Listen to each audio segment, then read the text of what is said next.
संत समागम हरि कथा तुलसी दुर्लभ दो सुतदारा अरु लक्ष्मी पापी के भी हो। ध्यान देना भैया, धन दौलत इकट्ठा करना कोई बहुत बड़ी बात नहीं है। आप मेहनत करके, सरकार मेहनत के द्वारा धन प्राप्त किया जा सकता है। आपको बहुत बड़ी प्रतिष्ठा चाहिए समाज में, आप वो प्रतिष्ठा भी प्राप्त कर सकते हैं, पद भी प्राप्त कर सकते हैं। लेकिन महात्माओं ने कहा है संत समागम हरि कथा, संतों का समागम और हरि की कथा यह अत्यंत दुर्लभ है। मैं बहुत भाव के साथ में निवेदन करता हुआ आगे बढ़ूंगा। संतों का समागम और हरि की कथा ध्यान देना, यह हम अपने परिश्रम के द्वारा नहीं प्राप्त कर सकते हैं। क्यों भैया अनूप जी, सही बात है कि नहीं?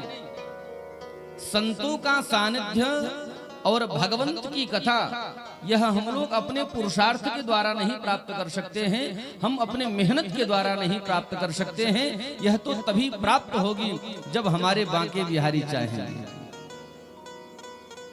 क्योंकि यह सत्संग जो है ना, यह साधन साध्य नहीं है प्रभु।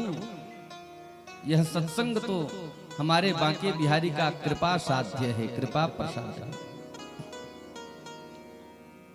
हमारे भारत के बहुत बड़े संत हुए स्वामी श्री एक अर्शानंद सरस्वती जी महाराज, उनकी एक पंक्ति मुझे बड़ी याद आती है। वो कहते थे, परिश्रम करे कोई कितना भी लेकिन कृपा के बिना काम चलता नहीं है। अरे कितना भी परिश्रम कर लो, लेकिन जब तक भगवती की कृपा न हो, जब तक बांके बिहारी की कृपा न हो, तब तक आपका जन्म और जीवन भैया बदल नहीं सकता। यदि परिश्रम से ही सब कुछ प्राप्त होने लगे तो खेत में काम करने वालों को आपने देखा है कितना परिश्रम करते हैं, दिन रात मेहनत करते हैं। एक मजदूर कितना मेहनत करता है, सुबह से लेकर के शाम तक अपनी पसीना को बहाता रहता है। मिलता क्या है? 200 रुपए, 400 रुपए।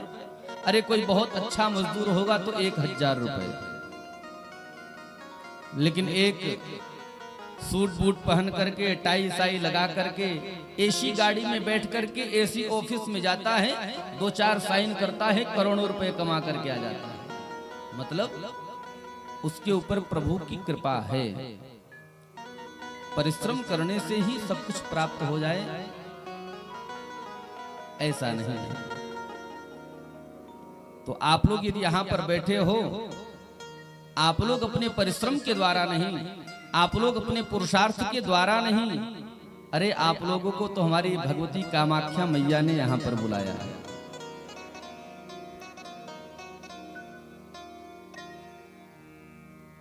हमारे वृंदावन के बहुत अच्छे सुप्रसिद्ध कथावाचक हैं, आप सभी लोग जानते होंगे, श्रद्धेय मृदुल कृष्ण गोस्वामी जी महाराज। कौन नहीं जानता है? राधे राधे रट्टो चले आएंगे बिहारी। उनकी उनका एक शेर मुझे बहुत याद आता है। मैं इस समय मुझको याद हो रहा, मैं आप लोगों को सुना दूं। गोस्वामी जी कहते हैं, यह महफिल कोई साधारण महफिल नहीं है, यह बांके बिहारी जी की महफिल है। किसकी महफिल है भैया? जयसिंहपुर वालों बोलो।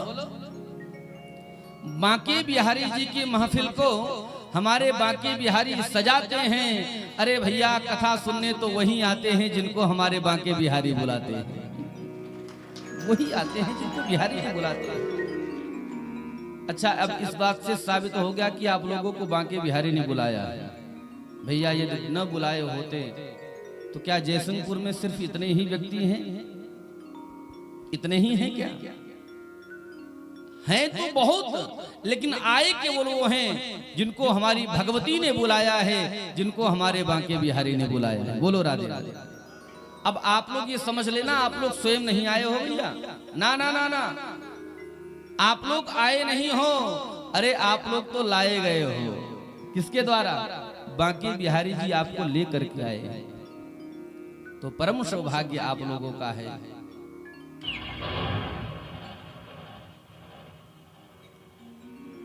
जो कि आप लोग कथा की धारा में विगत 2 दिनों से बड़ी चैतन्यता के साथ में, बड़ी तन्मयता के साथ में आप लोग कथा श्रवण कर रहे हो।